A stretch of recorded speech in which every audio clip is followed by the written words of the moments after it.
ప్రభునందు అత్యంత ప్రియమైనటువంటి వాళ్ళారా, మన ప్రభువును రక్షకునైనటువంటి యేసుక్రీస్తు వారి యొక్క శుభనామములో మీ అందరికీ నా హృదయపూర్వకమైన శుభములు వందనములు తెలియజేస్తున్నాను. ఉదయకాల సమయంలో దేవుని వాక్యాన్ని ధ్యానం చేసుకుందాము. ఈరోజు వాక్య ధ్యానం కొరకు మనం తీసుకున్నటువంటి లేఖన భాగం 2వ సమూయేలు గ్రంథము 22వ అధ్యాయము 7వ వచనం చదువుకుందాం. నా శ్రమలో నేను యెహోవాకు మొరపెట్టి తిని నా దేవుని ప్రార్థన చేసి తిని ఆయన తన ఆలయములో ఆలకించి నా ప్రార్థన అంగీకరించెను. నా మొర్ర ఆయన చెవులలో చొచ్చెను. దేవుని నామమునకు మహిమ కలుగును కాక. ఈ వాక్య భాగాన్ని మనం గమనించినట్లయితే మరి భక్తుడంటే దావీదు తన అనుభవంలో నుంచి పలుకుతున్నటువంటి మాటలు 22 అధ్యాయం 1వ వచనం మనం చదువుకుంటే, యెహోవా తను సౌలి చేతుల నుండి తన శత్రువులందరి చేతుల నుండి తప్పించిన దినమున దావీదు ఈ గీతవాక్యములను చెప్పి యెహోవాను స్తోత్రించెను. చూసారు, ఇక్కడ భక్తుడైన దావీదు మరి ప్రభువును మహింపరుస్తూ స్తుతిస్తూ మరి సౌలు చేతిలో తను విడిపించబడిన తర్వాత తన శత్రువులందరి చేతుల నుంచి విడిపించబడిన తర్వాత కృతజ్ఞతాస్తుతులతో దేవుని నామాన్ని హెచ్చిస్తూ మహింపరుస్తూ మరి కీర్తిస్తూ పొగడుతూ పలుకుతున్నటువంటి మాటలు. నా శ్రమలో నేను మనుషులపైన ఆధారపడలేదు, యెహోవాకు మొరపెట్టుకున్నాను. నా దేవుడు నా ప్రార్థన ఆలకించాడు. నా దేవునికే నేను ప్రార్థన చేశాను, ఆయన నా ప్రార్థన ఆలకించాడు, నా ప్రార్థన అంగీకరించాడు. నిజంగా నా మొర నా ప్రభువు తోసివేయలేదు, ఆయన చివరిలో నా మొర చొచ్చిందని చెప్పని చక్కగా తన అనుభవం నుంచి దావీదు ఈ మాట చెప్తున్నాడు. ఇవే మాటలు మనం 18వ కీర్తనలో కూడా మనం చూస్తాము. ఇవి కూడా దావీదు పలికిన మాటలే. కీర్తన గ్రంథం 18వ కీర్తన 6వ వచనం చదువుకుంటే ఇవే మాటలు మనం చదువుతాం అక్కడ.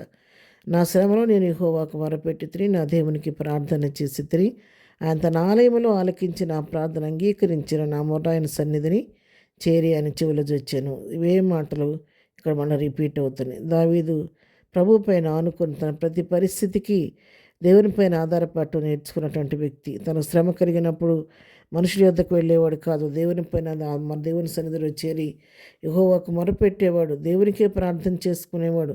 తన భారమంతా తన ప్రభు సన్నిధిలో చెప్పుకుంటూ ఉండేవాడు. నిజంగా దేవుడు దావీదు యొక్క మొర ఆలకించాడు. ఆయన మొర త్రోసివేయకుండా ఆయన చెవుల్లో ఆ మొర పనిచేసి దేవుడు ఆ ప్రార్థనకు జవాబిచ్చినట్లుగా మనం ఇక్కడ చూస్తూ ఉన్నాం. అందుకే మరి ఇక్కడ దావీదు దేవునికి ఒక మంచి పేరు పెట్టాడు. 65వ కీర్తన 2వ వచనం చదువుకుంటే, ప్రార్థన ఆలకించువాడా సర్వశరీరుని యొద్దకు వచ్చెదరు. ఇది కూడా ప్రధాన గాయకునికి దావీదు కీర్తన. దావీదు దేవునికి ఏమని పేరు పెట్టాడు తెలుసా? నా ప్రార్థన ఆలకించువాడా అని చెప్పని దావీదు దేవునికి మరి పేరు పెట్టినట్టుగా మనం చూస్తున్నాం. అవును, మన దేవుడు ప్రార్థన ఆలకించే దేవుడు. తన యొద్దకు వచ్చి వారిని త్రోసివేసే దేవుడు కాదు. ఒక దావీదు విషయంలోనే అంటే కాదు, అందరి విషయంలో కూడా తన దగ్గరికి వచ్చి ఎవరైతే మొర పెట్టుకుంటారో వారి మొర త్రోసివేయక ఆ మొర విని వారికి ప్రత్యుపకారం చేసే దేవుడు మన దేవుడు. కీర్తన గ్రంథం 20వ కీర్తనలో కూడా మొదటి వచనం రాయబడింది, నా శ్రమలో నేను యెహోవాకు మొరపెట్టి తిని ఆయన నాకు ఉత్తరం ఇచ్చెను. ఎవరు మొరపెట్టినా ఆయన త్రోసివేయకుని వారికి జవాబిచ్చే దేవుడు, ఉత్తరం ఇచ్చే దేవుడు మన దేవుడు. అందుకే దావీదు ప్రభువుకి ప్రార్థన ఆలకించేవాడు అని పేరు పెట్టాడు. కాబట్టి ఉదయకాలం వాక్యం వింటున్నట్టు ప్రియులారా, ఉదయకాలం మీరు ఏ స్థితిలో ఉండి వాక్యం వింటున్నారో నాకైతే తెలియదు, కానీ నువ్వు ఈ పరిస్థితులు ఏంటో మరి నాకు తెలియదు. కానీ నీవు ఏ స్థితిలో ఉన్నప్పటికీ, నీకున్న అవసరం ఏదైనప్పటికీ, నీకు ఏ ప్రార్థన వస్తున్నప్పటికి కూడా నువ్వు కూడా ధైర్యంగా కృపాసనం యొద్దకు చేరి దావీదు వలె మనుషులకు కాకుండా నీ మొర దేవునికి పెట్టుకుంటే, దేవుని సన్నిధిలో నీ మనవలు చెప్పుకుంటే, దేవుని సన్నిధిలో ప్రార్థన చేస్తే దేవుడే నీ పక్షంగా ఉండి ఆయన్ని మొర ఆలకించి నీకు కూడా జవాబిచ్చే దేవుడై ఉన్నాడు. అటు విధంగా ధైర్యంగా కృపాసనం చేద్దాము.